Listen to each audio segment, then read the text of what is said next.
Gengnya aja nggak tahu. Yang tahu cuman Allah kemudian Nabi. Curhat ke Allah, ya Allah, ashku bathi wa huzni ilaik.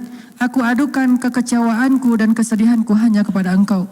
Aku kecewa ya Allah, aku sedih ya Allah, aku gak terima diginiin ya Allah. Akhirnya Allah yang membela Khawlah dengan menurunkan 1 halaman penuh dari surat Al-Mujadalah. Bentuknya adalah pembelaan kepada Khawlah. Suaminya dimarahin sama Allah di ayat itu.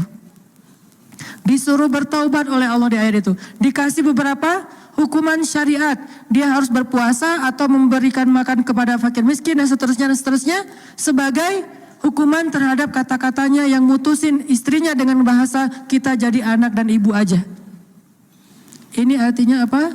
Kalau kita menjaga Allah, Allah jaga kita. Bentuk menjaga Allah dalam urusan rumah tangga, jaga kehormatan rumah tangga kita yang Allah perintahkan, hafizatka fi amwalika wa ahlika, nanti Allah yang akan menjaga hati kita, menjaga perasaan kita, menjaga rumah tangga kita. Allah yang akan terlibat. Ini poin yang ketiga ya, walaupun bukan akan kita bahas panjang. Inilah 3 ciri istri solehah yang disampaikan oleh Nabi dalam hadis riwayat An-Nasai. 1, idza nazarta ilaiha sarratka. Kedua, idza amartaha ata'atka. Ketiga, idza ghibta anha hafizatka fi amwalika wa ahlika. Yang akan kita bahas yang mana ibu-ibu? Dari 3 ciri itu. Yang pertama, karena hubungannya dengan dandan. Idza nazarta ilaiha sarratka. Kalau kamu ngelihat ke dia, maka dia menyenangkan hatimu. Kalau bahasa saya, kalau diliatin tuh nyenengin. Gak bisa lepas juga ya dari capruk bahasa santai lah ya, gak apa-apa ya. Gak terlalu resmi gak apa-apa. Kalau dilihat nyenengin. Ini cewek luar biasa nih, ngelihat dianya aja betah. Seorang istri yang soleha buat suaminya itu betah melihat ke arah dia. Kenapa?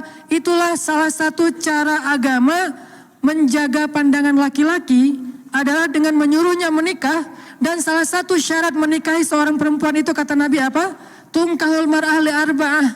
Perempuan itu dinikahi karena 4 alasan. Walaupun 4 alasan-alasan ini nggak harus sempurna, tapi ini dipertimbangkan. 1, li jamaliha, untuk kecantikannya. Cantik relatif.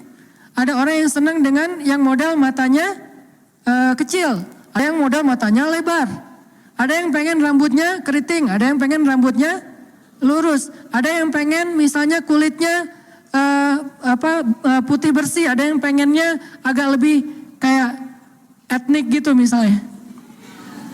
Ada yang pengen misalnya yang kurus, ada yang pengen dia nggak kurus-kurus amat, karena kalau terlalu kurus dia kayak nggak apaan sih gitu-gitu amat. Dia pengennya yang biasa-biasa aja misalnya. Kan itu relatif ya. Karena relatif, Nabi nggak mengatakan spek Jamal itu apa. Spek dari cantik itu apa enggak, hanya disebutkan karena kecantikannya. Bahkan walaupun ini bukan yang paling penting disebut di awal tetap. Justru yang paling penting disebut di akhir. Lidiniha, agamanya. Tetap yang disebut di awal itu lijamal. Kenapa? Hubungannya dengan hadis An-Nasai, supaya laki-laki itu bisa menundukkan pandangan.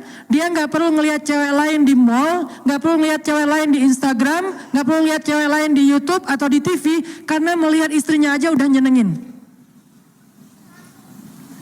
Jadi ketika Allah Subhanahu wa taala menyuruh seorang laki-laki untuk ghaddul basar, menundukkan pandangan, itu bukan ngelihat ke bawah. Menundukkan pandangan itu bukan melihat ke bawah. Dalam beberapa kasus ya melihat ke bawah, tapi dalam beberapa kasus kalau perlu lihat ke atas. Kenapa? Kalau dia di mall lantai 2 ngelihat ke bawah malah nggak boleh. Pak, kenapa sih kok di situ aja berdirinya? Mah lagi nundukin pandangan mah. Kan nggak kayak terus di bawah kayak lagi ada event gitu, terus banyak para dancer gitu kan. Kayak lagi malam mingguan kan suka ada kayak live music atau apa, terus dia kayak nundukin pandangan dari atas gitu. Lagi ngapain Pak? Lagi ghaddul basar. Kan nggak bisa. Jadi terjemah menundukkan pandangan bukan melihat ke bawah, menjaga pandangan. Dan Islam, ini salah satu karakteristik Islam nih ibu-ibu. Islam itu nggak pernah ngelarang sesuatu tanpa ngasih solusi, itu nggak pernah.